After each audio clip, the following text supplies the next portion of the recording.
So just increasing your knowledge level, I guess, really.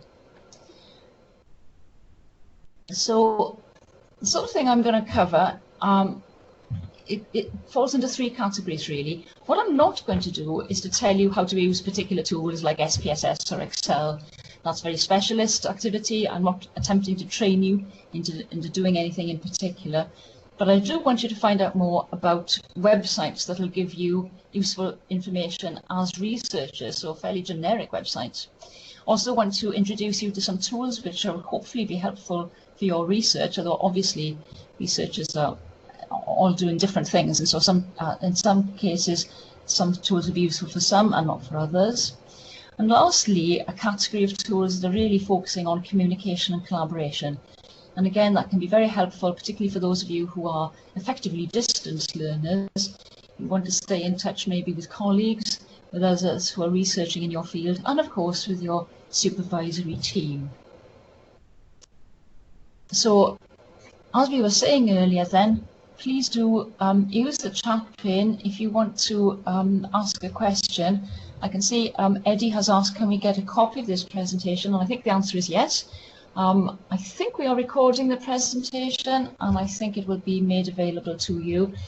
And hopefully there'll be information sent out to you to let you know where this is probably made available to you. I'm not quite sure at this point in time exactly where that will be, but yeah, yes is the answer to that. So yes, please do. Thank you very much, Mike, for answering our query. So yes, please do ask questions at any time. I may miss one or two. If so, I'll come back to them at the end. And it may well be that we need to discuss something particular in more detail, in which case we'll keep that for the end. But please do use the chat pane down in the bottom left-hand corner whenever you feel like it. So, making a start then, we'll look first of all at websites that have got useful information for you. And there are no shortage of these, of course, and a good place to start is our own university and the resources that we have. And some of you may have attended a webinar back in October, which told you all about the Research Developer Programme. And there's more information about that on the UWTSD website. Our library is a very, very important and useful place to look for resources, and I'm sure you've probably explored that quite well.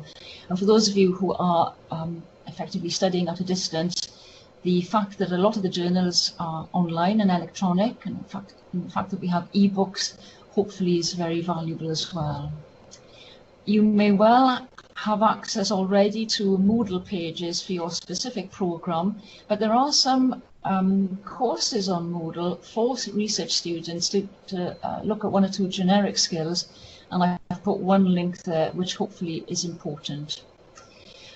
You may have heard about the fact that we are now trying to collate a lot of the research data that students and academics are generating, and it may well be then that you can put your own data on our web service at some point, or you may find that there's data there which you can use for yourself for secondary analysis. Of course, there are lots of other sources of data for secondary analysis, and I'm sure within your own disciplines you've probably heard about particular databases. UK Data Archive is one that's very handy, for example, for social sciences. Last but not least on this slide, a recent development at UWTSD is the Technology Enhanced Learning Resource Centre, and again a lot of support there that ought to be very helpful for you. So worth having a look at all of these links at some point. Moving away a little bit, there are quite a lot of websites now that have some quite good information to help you think about how you might conduct your research and to give you some useful tips about this. And I'm going to have a go at linking to this top one, the Emerald Guide. This may or may not work. Doesn't work. We'll just bear with me for 1 minute.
this is... Okay, folks, sorry about that a small delay there. I was just trying to find that page just to show you. So hopefully what you're now looking at is a web page that shows you some bits and pieces from the Emerald Group Publishing. And these particular links are all to do with research methods and methodology. So hopefully that's a useful sort of web page for you to access to.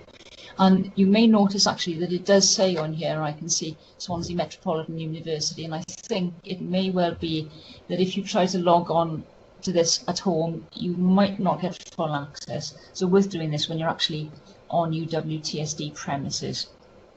Right, I will just attempt to, bear me a minute, get back to my presentation, which I think is back to...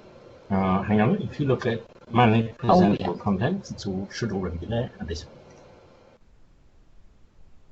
point. Go back to the page, click back into the meeting itself. Well, that's weird. Certainly if you just left click, well, we're here, isn't this it? So if we close there, good. Okay, folks. Hopefully, we're all learning. Hopefully you're back with me on the PowerPoint again. So that was a couple of links to give you some general information for researchers. Now, there are a lot of other resources out there, and some of them fall into the category of OER, Open Educational Resources. So my next slide just says a little bit about that. There are lots of free-to-use resources available, many of them from really quite good sources, such as Massachusetts Institute of Technology and other universities that can give you quite a lot of information about research if you need more background in, for example, quantitative research methods, which is what I've got on the screen at the moment, or methods of analysis, that sort of thing. So worth having a look at some of those links there, which could be helpful to you. And the other thing that was on the previous slide was MOOCs, massive open online courses. And again, you may well have come across these. These are courses where you effectively attend, some more open than others in the sense of whether you have to pay or not. But again, many from very reputable sources, and can provide you a good background in some of the topics that may be helpful for you in your research. Another source of information that again is open is iTunes U, iTunes University, which again, very useful audio and video files that can help give you information, and again, usually from university sources, so some good sources of information. But this is one application, one resource where you would have to have an account, you'd have to sign up and register, etc. Last but not least in this category, I think, is YouTube. And perhaps not the most reputable, and I think this is one resource where you have to use a level of discrimination, because clearly there are going to be some videos that are not from reputable sources. Some are going to be rather tedious and boring, some are going to be longer than others, but actually you may find some very useful clips in amongst the ones that are not so good, that again can give you very quick answers to some of the questions you may have. So certainly I'm a fan of looking up YouTube. Just sort of digressing a moment then, we mentioned some audio files in passing there, and I find that audio can be a very helpful way of gaining information, particularly during bits of the day when actually you couldn't really do much else, so travelling for example. So that's quite a handy thing, maybe to load on a mobile phone or an MP3 player. So worth bearing in mind that audio content can be very useful. Now, obviously, you're all doing different areas of research and in different programs, etc. And hence, you probably be well versed in finding specific information. We've mentioned our library already, and I'm sure you've come across Google Scholar, but if you haven't used it, it is worth looking at. It is quite a good search engine and gives you a lot of options in searching, for example, in terms of date and type of resource that you're looking for. And again, there are going to be databases that are very specific to your own discipline, and you probably would know about those. So moving on now then to thinking about some tools which are largely online, which can hopefully help you for your research. So it's supposed to be information now, tools. Now many of you, particularly if you're in the social sciences, may be interested in undertaking surveys. Probably you've been asked to be a participant in a survey. I think most people are. And so there are various options open to you if you're thinking of undertaking surveys. On one level, you can write your questions on a Word document and email to people. The trouble with that is that when you get the responses, first of all, they are not anonymous, and secondly, you have to work through an awful lot of paperwork before you have a data set that you can analyse. Whereas with something like SurveyMonkey, the actual platform, as it were, that you're sending up the information is very clean and easy to use. SurveyMonkey collects all the responses anonymously and actually analyzes everything for you as well. Obviously, it doesn't necessarily do everything, but it can do a lot of the sort of analysis, typical analysis that you might want. Now, something like SurveyMonkey is available free of charge, but you don't get all the functionality for that. So, for example, if you wanted quite a big survey and you wanted a lot of analysis, then chances are that you would need to pay something towards it. It's not that expensive. I've mentioned Google Forms there as well, and that can be very useful if you've got a Google account and you're using Google Drive. It's easy to set up, or fairly easy to set up a survey using Google Forms. Not quite as straightforward as something like SurveyMonkey, but quite handy in the sense that you get all the raw data, which you can then go through if that's something that you need to do. So worth considering. There are also tools that are related to surveys as well, and again, this may not be of interest to you, but for those of you who are perhaps taking a more quantitative approach and you're interested in sending out surveys to a lot of people, you may be interested to know the correct size of the sample that you should be looking for. And you can apply this to other types of quantitative methodology as well, not just surveys, of course. And there are various calculators online that will give you some sort of handle on this. And SurveyMonkey itself will have its own. I quite like this one by Raosoft. I've got the link in the right-hand corner there, because it allows you to change quite a lot of things, like your confidence levels. So that's quite a handy little tool if you're working in that sort of area.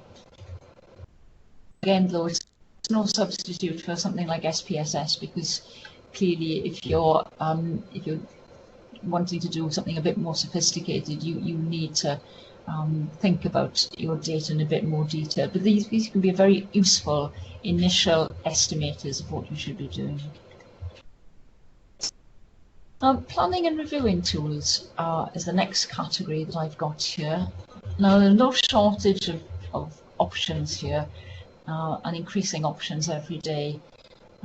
But one tool that I quite like is called MindMeister, and it's an online mind mapping tool.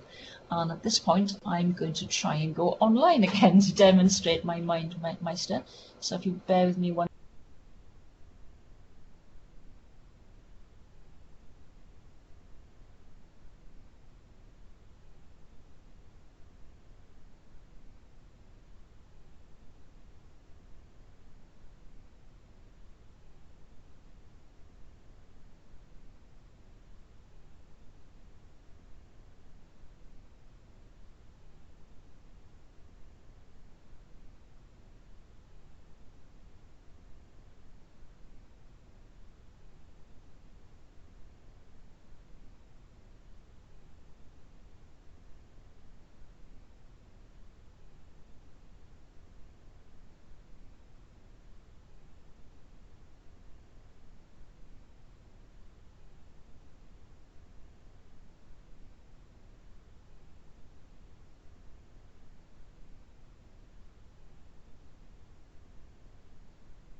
Okay, folks. Sorry again to be silent there for a moment. What you're now looking at is a screenshot of MindMeister, and if you bear with me for 1 minute, I am going to try and do something on this. So hopefully you'll now see me just adding a link there. So you see another sort of little node being added. So for example, I might, oops, that's gone, add it again. So now that's gone to rationale. Whatever. So we could put methodology in there. Let's say we could think about practicalities. So basically what I'm trying to do here is to show how to use a mind map for, say, planning a particular project that you might have. Quite a handy tool, quite responsive. So for example, I can, if I click on something, I can change the color of the text, change the color of the background, or that way. I can make links between different boxes if I need to. So, oops, say,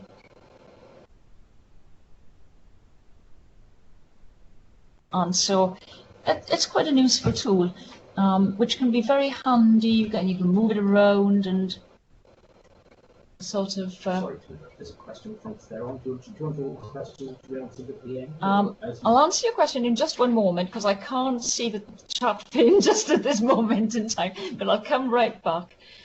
So just bear with me for 2 minutes. And lastly, one sort of further point about this type of software is that it is possible to collaborate with it. So you can actually invite several people to work on this simultaneously. It does, however, have to be online. You can't use this particular one offline. However, there are ones that you can download and use in an offline way. Bear with me a moment and I will go back to the chat pane if I can, and I will hopefully, oh dear, no.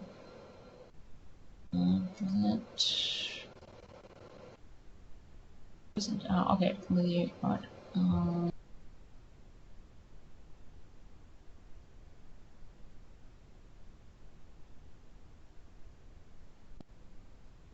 Okay, so I think we're back in the presentation now.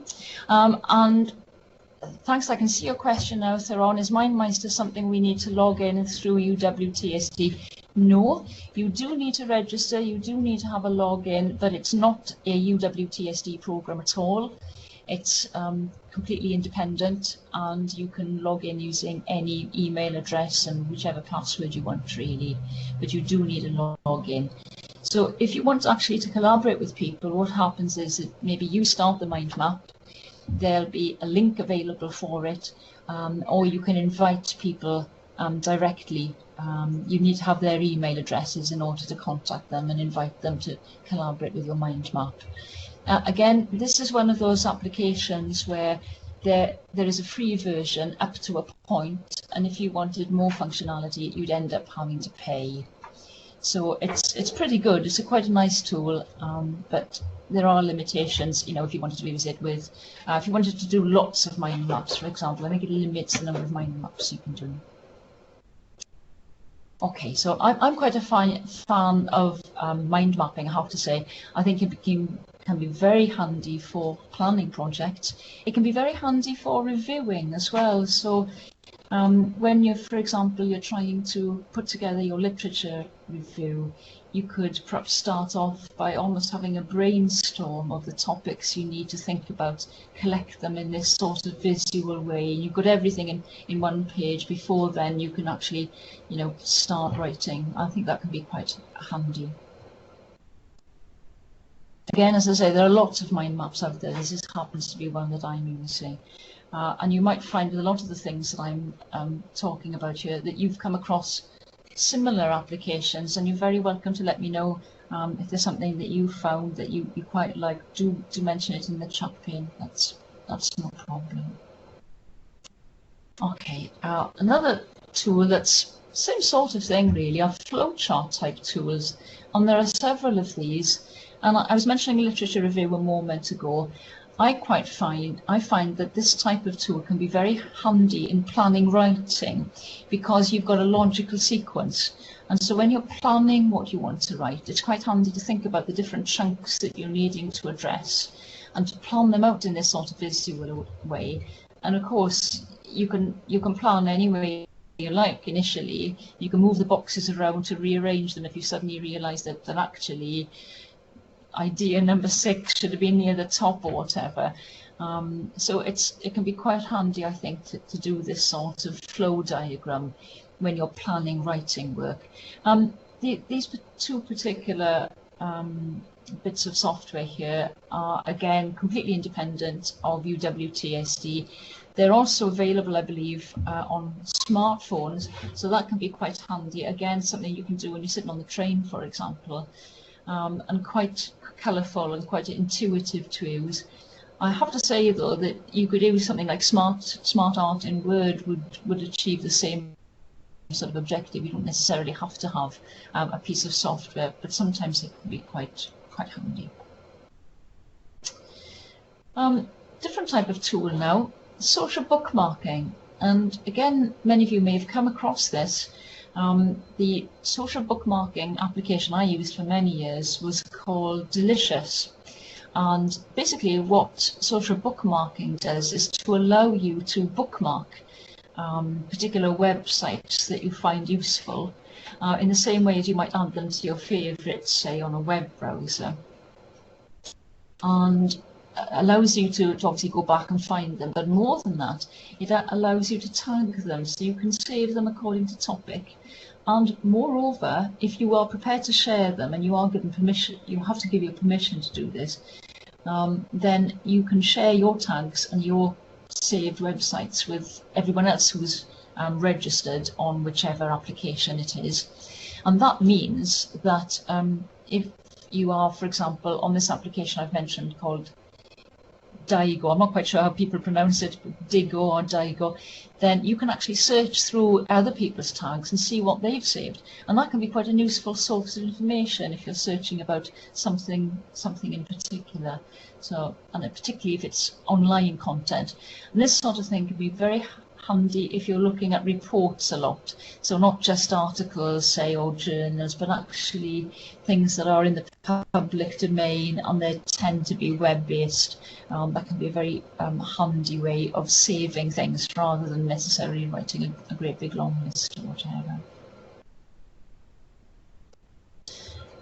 Well, social bookmarking then takes us into the realm of social applications. Oh, I can see a message there from Ilya. Apologies if I'm mispronouncing your name.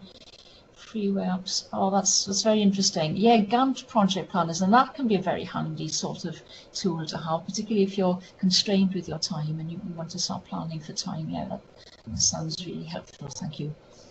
So yeah, getting back to the point I was making there about using social type websites.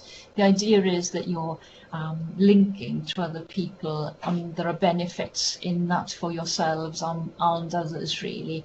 And of course there are an awful lot of different social media available now, and we hear an awful lot about Twitter and Facebook and what have you, and I'm sure they have their place, and it may well be that you have Facebook groups for your own subject interest or your own programs or whatever. You may well have Twitter accounts.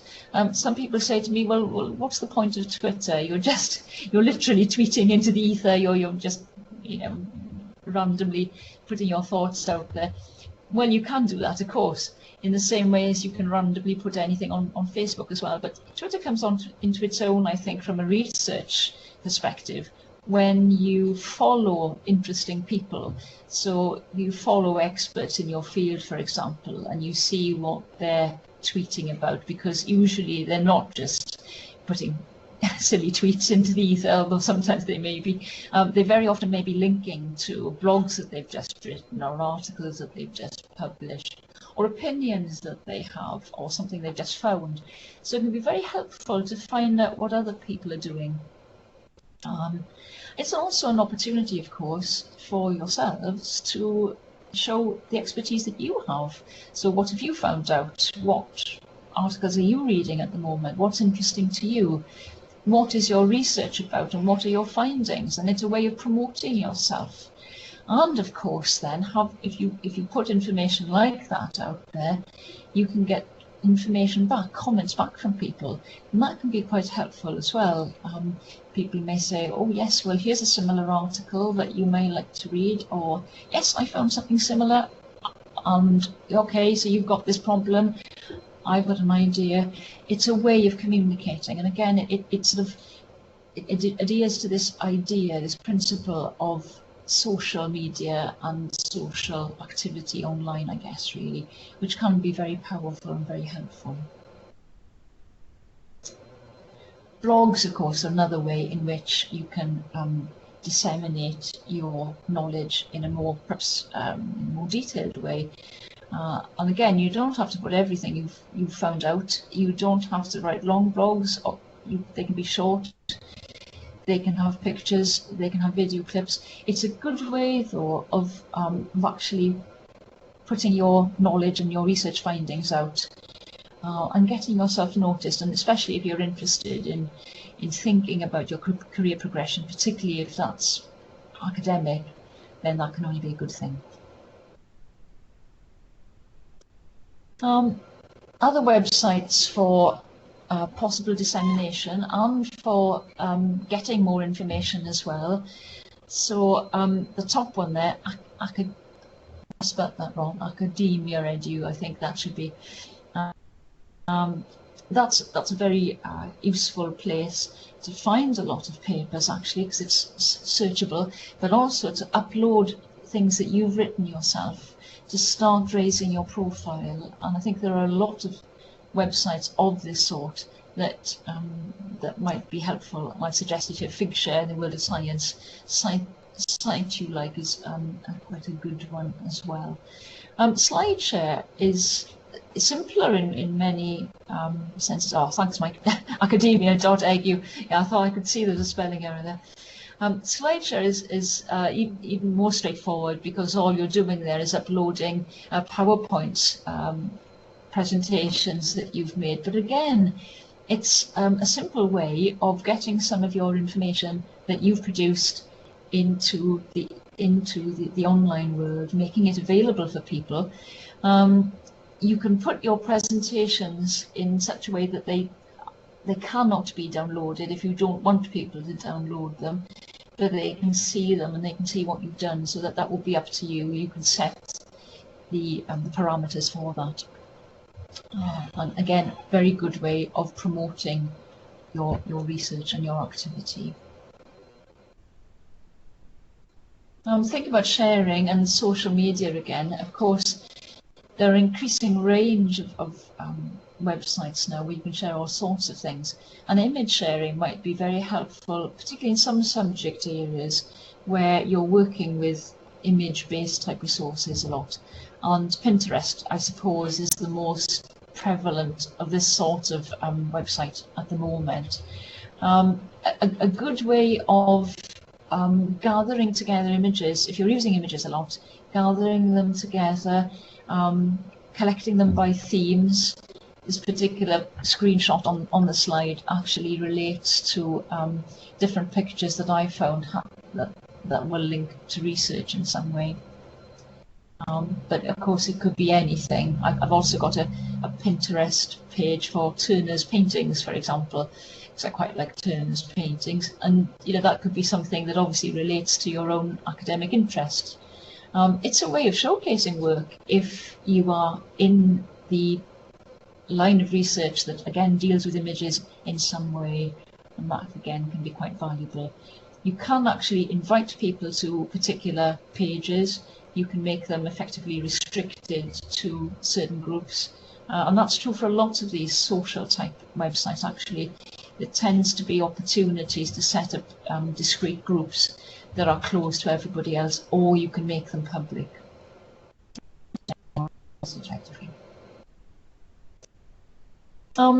With all of these different websites and Twitter and blogs, sometimes it's quite nice to be able to aggregate the different things that are happening, because you may be following the blogs of different people. For example, some people write blogs very frequently. You want to keep on top of them. You may want to see the tweets coming in from several different people. You may want to know about news. You may have other things that your latest podcasts, and it's quite handy, therefore, to have dashboards that actually aggregate all these different forms of social media. And effectively, these are collecting feeds, RSS feeds, from these different websites, effectively. So I've put a couple of suggestions here. One's called Hootsuite, another which I use is called NetVibes. And they're quite handy because you've got everything in one place, so it makes it a bit more efficient, really, rather than searching around looking for particular blogs, etc. So that can be something that you could look at first thing in the morning, for example, to see if there's anything interesting. And again, it can point you in certain directions which can help inform your research. Moving on a little bit more to another important area for the researcher, which is referencing. And I would say that my students ask me more about referencing tools than anything else, really. And again, I'm sure this is something that you've thought of quite extensively. So actually, at UWTSD, you will have access to RefWorks. And if you haven't tried it out, I do recommend giving it a go. It's a good tool. And it can be very helpful when you've set it up correctly, but it may be one of those tools that takes a little while to get to terms with. Similarly, in Word, there are referencing and citation tools in Word, and again, generally what people tend to do is to actually fill in the reference books, which is quite a lot of work, really, and consequently I'm not a fan of this type of tool personally. So the sort of thing that I would aim for is on the next slide, which is Mendeley.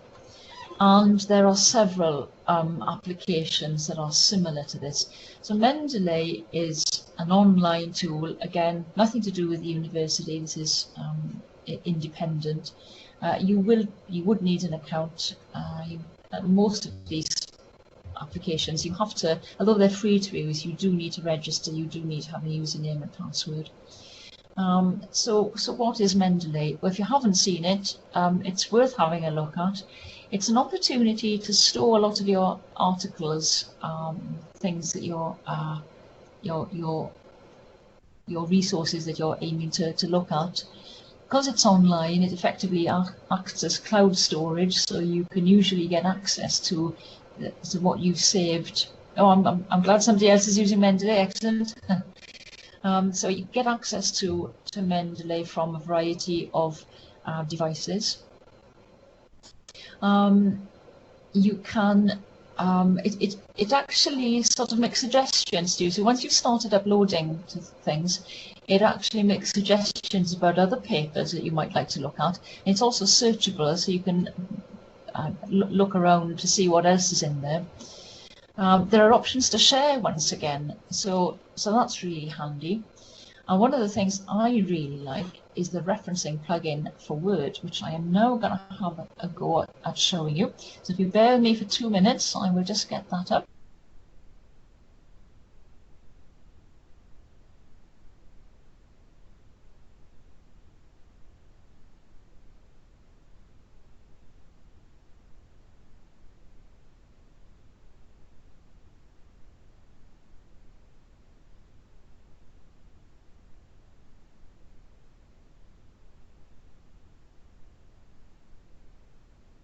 So I think now you should be able to see a blank Word page at the moment, if I am not mistaken. So And let's imagine that you're writing your very important academic paper.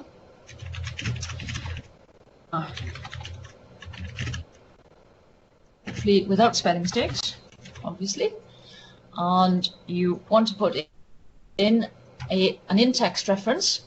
So if you look at the top here, and I don't know if you can see my cursor moving, you've got on the references tab here, you've got one part is the word citation area, but also what I've done here is to add this Mendeley plugin.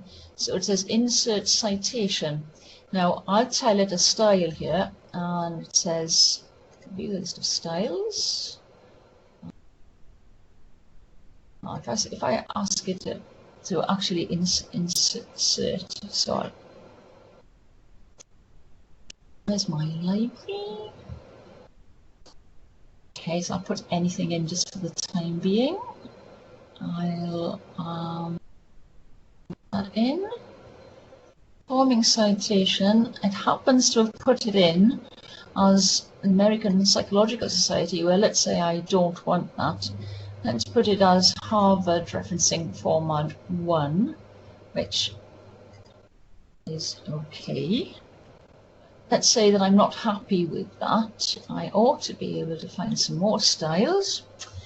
And let's say I want another variety of Harvard. I'll use that style. With a bit of luck, that will now be in there. Now, one of the limitations of all these citation tools is that they don't necessarily link to the referencing style that you need to adhere to. So you've got to look at this very carefully and see, just check that you're matching your referencing style with what's on there. But there's an awful lot of possibilities here, really. So hopefully you'll find something that's very close. So I can carry on writing.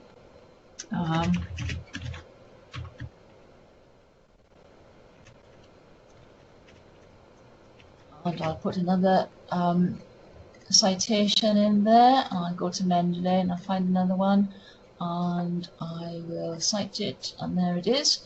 And I'm citing now in Harvard referencing style, a particular version of it. And when I'm ready to have my reference list, I'll tell it to insert a bibliography. And as you see very quickly, it's actually taken the two references and given me all the details.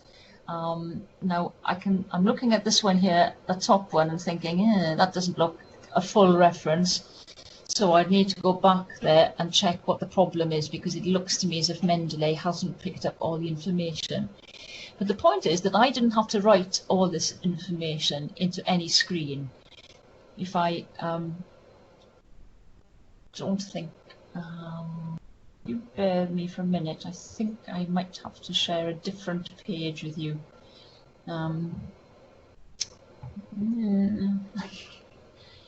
Right, no, if I just insert citation again, I think you're seeing a Mendeley screen at the moment on top of the Word document. I can only see. It's just the Word. It's only the Word document. Okay, bear with me a minute then, and I'll see if I can just share with you a different part of my. I think I'll share my desktop with you if I can find it. I think that might be easier.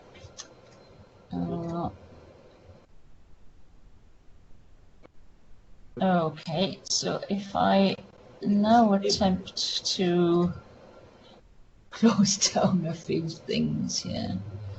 Jeez. Too many things open, that's the trouble.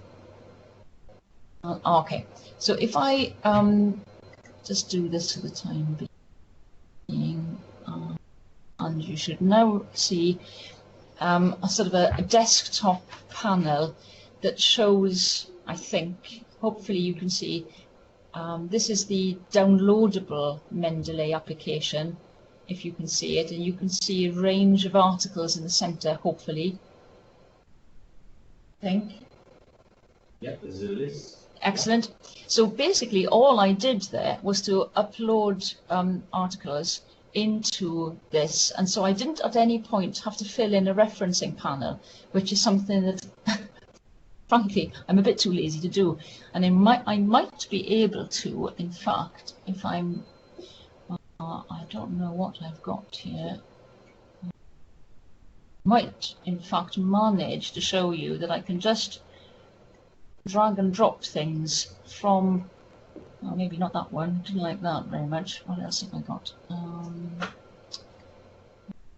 To drag and drop, open something that hasn't got a great deal of interesting stuff. What's this one? Let's try that one. There, that's added, I think. So it's very, very easy to add references. That's what I'm trying to demonstrate. I'm hoping you're seeing this, but you might not be. See everything. So, yes, there you go. So it's very easy to take a PDF that I've saved somewhere, drop it into this panel, and I don't have to do anything else. Mendeley actually detects the reference from this and automatically puts it into my documents. If I go back to my document now and I say in future, well, this will be done even better, and we'll put a reference in, put my citation, so I think it might be that bottom one, but I can't remember. Cite it, and there it is. And it's automatically gone to the reference list as well. So it just does all the work for you. So yeah, I'm actually quite a great fan of Mendeley. And not only that, Mendeley has sort of social elements in it as well, so you can contact other academics, and you can do some of the linking activity that can actually help promote your profile. Okay, I'm going to go back to my presentation now, if I can manage to do that. Bear with me for a moment. So that would be...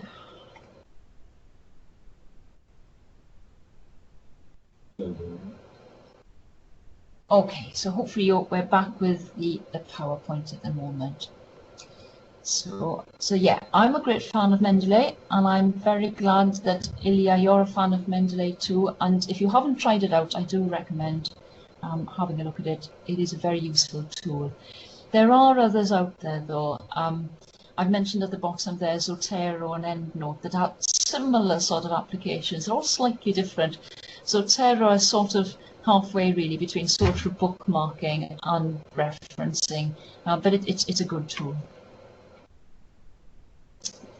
Another tool in the same category really is called RefMe, and the interesting thing about this one is that it's very, very handy if you are using mobile phones a lot, smartphones that is, because if you download a barcode reader, and usually QR code readers also have a sort of barcode reader functionality, then you can actually scan barcodes on documents, books and articles, and the reference will automatically upload to your phone.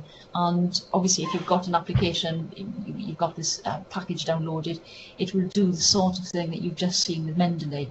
It'll pre-package really all your referencing, which again, really handy, but very, very good tool, I reckon.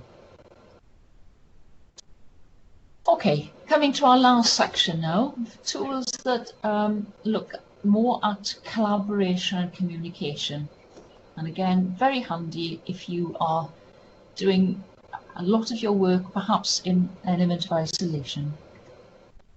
Well, first of all, it's important to think about where you're storing your work. And increasingly, I think it's a really good thing to store your work online, in the cloud, as they say. The only trouble is you have to be online to do it, and if there are times when you are going to be offline, then you have to think about that and maybe use something like, obviously, either have your content on a PC or maybe on an external hard drive. Caution against. I've known too many do wicked things. Be careful of memory sticks. I'm using OneDrive quite extensively, and UWTSD has it's obviously OneDrive available to you. Yeah, Mike's tips: save in multiple locations, very wise, but very true. But OneDrive is very, very handy, and you can actually set up via sort of Microsoft desktop. You can actually set up your folders so that it's very easy to get access to your OneDrive folders. So I find that very handy. You may well have come across Dropbox. Again, very useful means of swapping documents with people, sharing, particularly big files, so very handy. Of course, with OneDrive, you can actually share documents as well. So Microsoft OneDrive, to some extent, has usurped the role of Dropbox as far as I'm concerned. Google Drive does something similar because, again, you can store documents there. The great thing about that as well is that you can edit simultaneously, and that can be quite a handy thing to do for Google Documents, again, if you give people access. So very handy ways of sharing, of both saving your own documents and storing them, and giving other people access if you want them to read them, or if you want them to collaborate with you on them, and saves having to email things backwards and forwards. Another type of application that gives this sort of storage is becoming more prevalent. A typical example would be Evernote.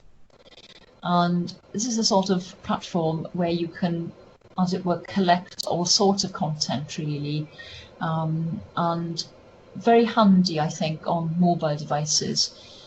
Very, very handy if you want to sync on different devices and you're on the go a lot. And again, this type of application has collaborative options. You can invite people to join in, and there may be some elements of it which are publicly available, and again, that can be quite helpful sometimes if you're searching or conversely disseminating. A few other little communication tools. So this one is called Padlet. This, and again, there are several different applications that are like this. And this, again, is one of those ones that is possible to be used in a collaborative, simultaneous way, sort of synchronous communication. And it just goes a step further than the sort of thing that you have, for example, in a Moodle forum, which again is synchronous communication, but it just does it in a different way, and it can be quite interesting sometimes. This particular one puts little notelets on a wall, and again, that can be quite a handy little way of communicating at times. Quite a lot of these do not have a login, so you can access them very easily. And my next example is particularly true in this particular case. This is a synchronous little notepad which you could have open even when you're doing other things, maybe. You don't have to have an account. Several individuals can work simultaneously on a text document and then export in Word format. And one example I've got here is called PiratePad. Now, there are several of these, and the one I used to use is called TitanPad, but that apparently is disappearing. This is one of the problems with technology, it changes. So this particular one is, as I say, much the same. They all look rather similar. Well, now, I thought that you might like to try this out, actually. So if you bear with me 1 minute, I will get the link that is on your screen there, possibly. Yeah.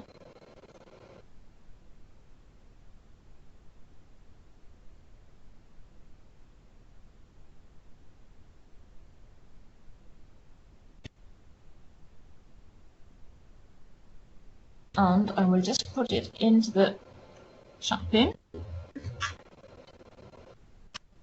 that link is now in the chat pane. So if you like to click on that, I think it will open automatically. You may have to copy and paste it into a browser that you've got open. Control and click works. Control and click does work, that's good. So what I'm going to do now is to move away from this presentation to that link. So if you bear with me a minute and we'll see whether you managed to write anything. So I think we will go to desktop.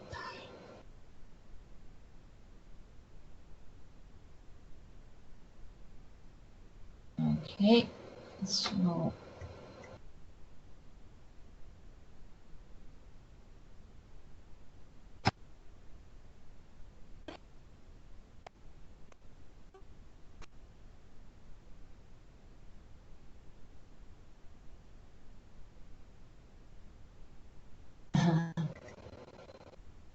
okay, somebody has just written something. And if you want to, you can add your name. So if I put my name here, it'd be good if I could spell my name as well. And say,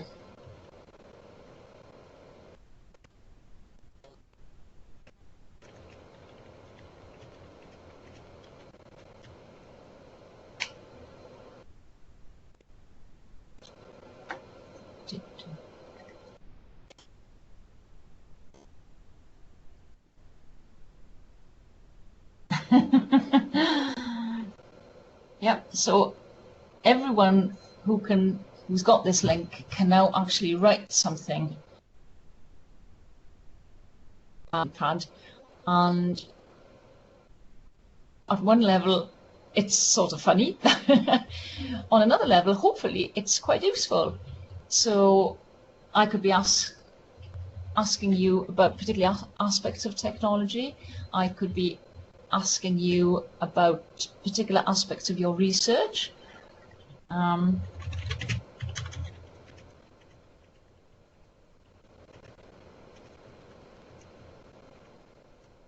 You're doing something else. You could be, oh dear, it doesn't come out.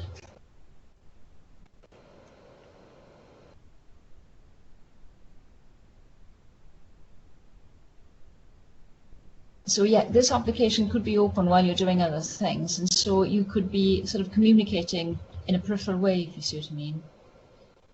So can you think of anything you could use this for?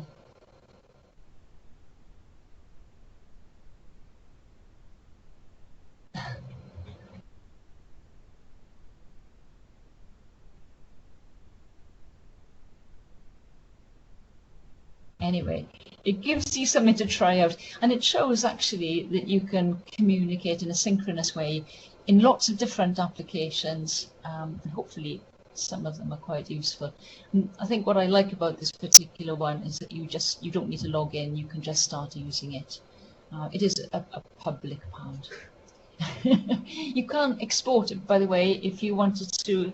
If you've written something that was really very profound, you can export it as a Word document, I believe, or possibly other formats as well.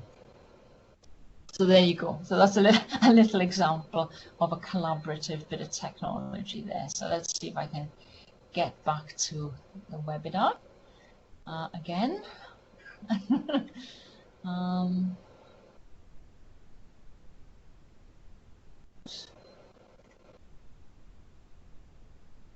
And hopefully we are back.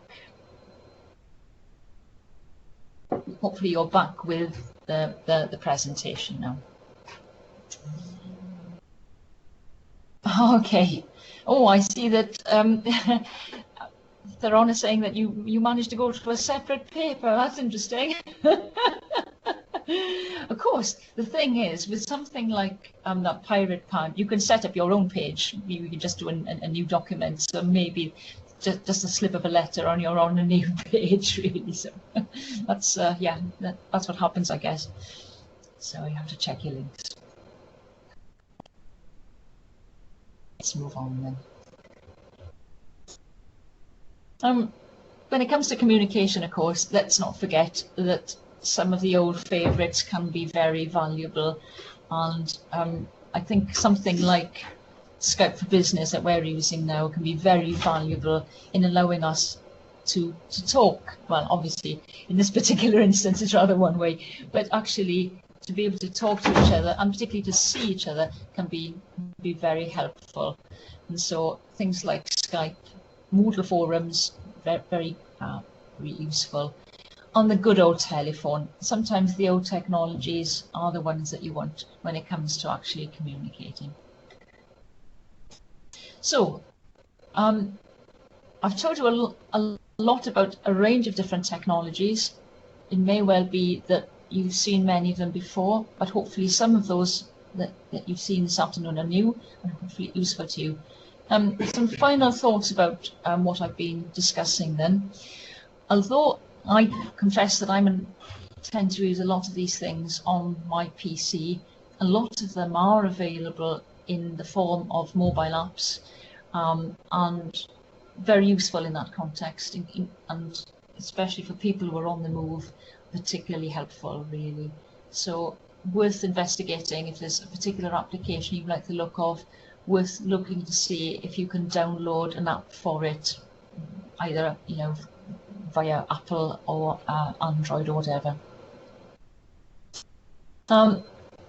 Some caveats, some warnings, I guess, really. First of all, as I've already said, you have to be online for a lot of those applications. There may be aspects of them that work offline that you can download. For example, although the functionality in terms of updating, etc., disappears once you're offline. So it's always good, I think, to think of ways in which you can work that are not online, because sometimes we find ourselves in corners of West Wales where things do not work, Wi-Fi disappears, etc. So I think personally I like to have a little bit of the offline world going on. 7 points just for a moment. Okay, am I all right now? Yeah. Sorry, folks, I think my sound went temporarily. Okay. Another caveat then is that it's probably a good idea to not be too dependent on something. So at the moment, as we've discussed, Mendeley is wonderful. A lot of people are using it. That's great. The trouble with a lot of these applications is that they get taken over by big firms and changed and dropped and all this sort of thing. So my advice is, by all means, enjoy it while you've got it, but keep a weather eye out for alternatives, and always have that sort of little thing at the back of your mind that you can do this the long way if you really have to, because sometimes you really have to.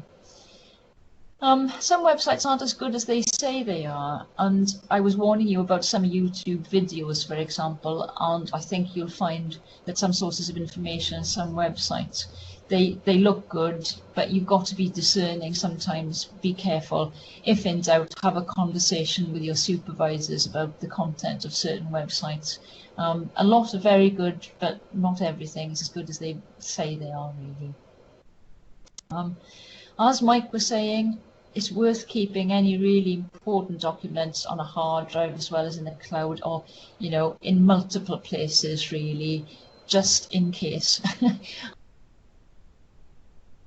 Or OneDrive is, again, who knows, really. So I think anything that's precious to you, make sure that you're 100% sure that you've got it in several different places. And lastly, on this slide, I think it's worth, as I say, keeping a weather eye out for what's on the horizon, because the number of applications that come and go is constantly changing, constantly improving. The range of things that one application can do is constantly expanding. I never fails to amaze me that there are so many different options, really, and so you may find that in a couple of months' time there'll be new things to talk about that I haven't mentioned now. And I'm sure there are quite a few things that I haven't mentioned I should have, and you may well know, by the way. So this is not meant to be a totally exclusive sort of list here, really. More information about many of the tools I've discussed can be found at those two links, with probably information about other tools that I haven't fully commented on. I can see there, for example, a couple of icons talking about note-taking on mobile phones, if you like that sort of thing. So there's a lot of different tools out there. And Kindle, for example, very, very useful tool if you happen to have an iPad or, a portable.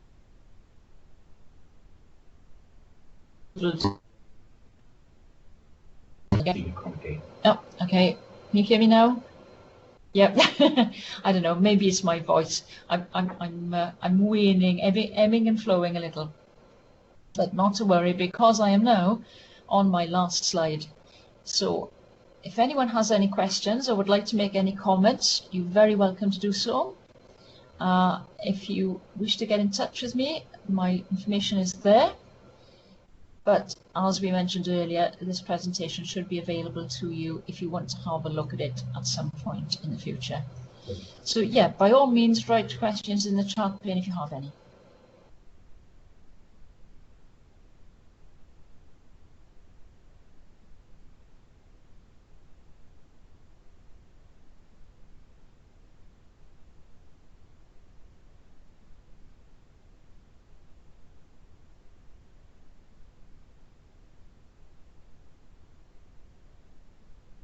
Oh, thanks, Simon. Well, hope some of those ideas were useful.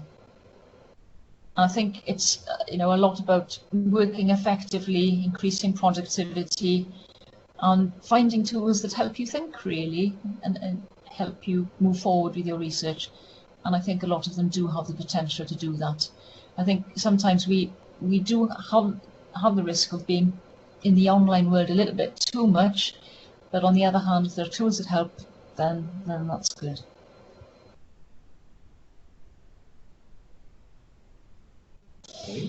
That's a really good question about research ethics on the use of online survey tools.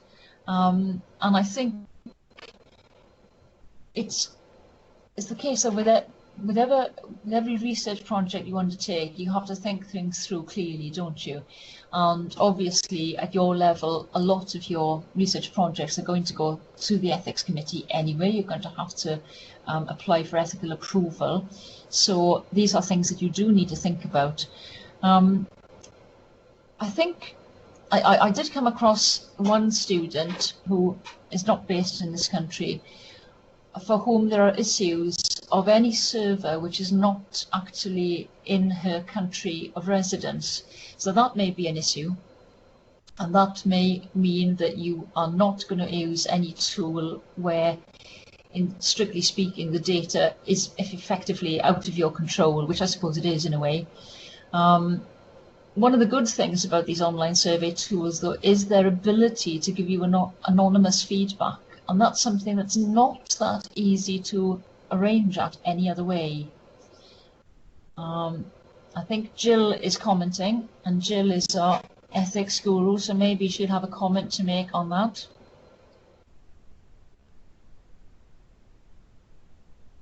And we'll come back to the okay.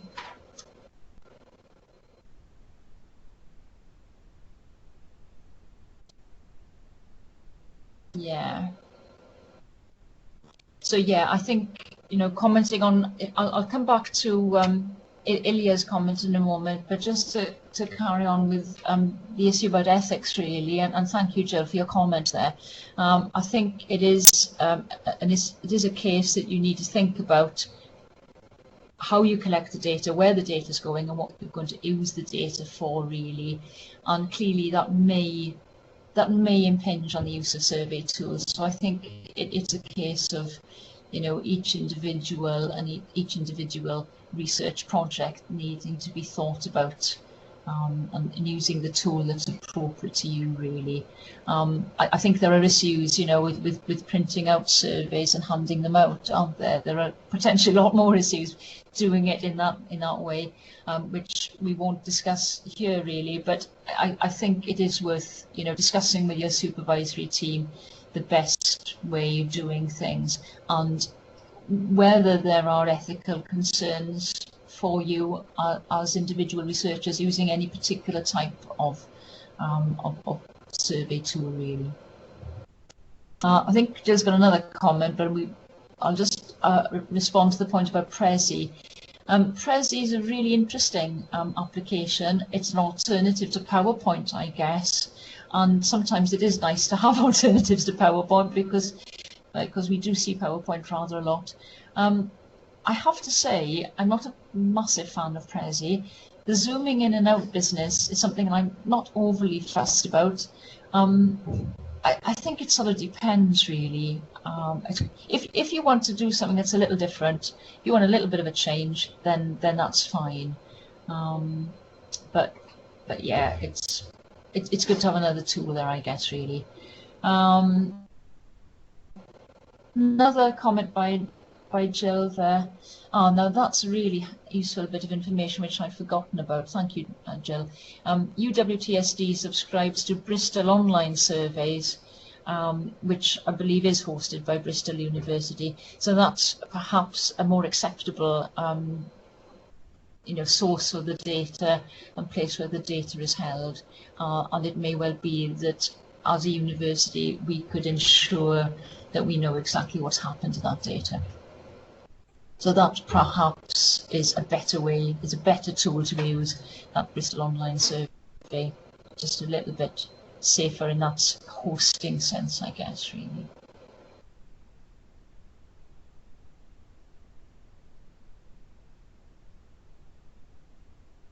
Oh, that's interesting. I didn't know there was a Welsh language version there, so that's even more valuable then. So thanks, Jill, for that comment. Any other questions about any of those tools?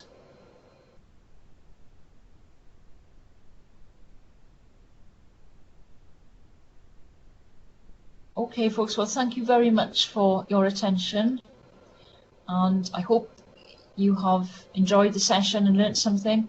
And as I say, if you've got any other queries, you're most welcome to get in touch. So thanks very much.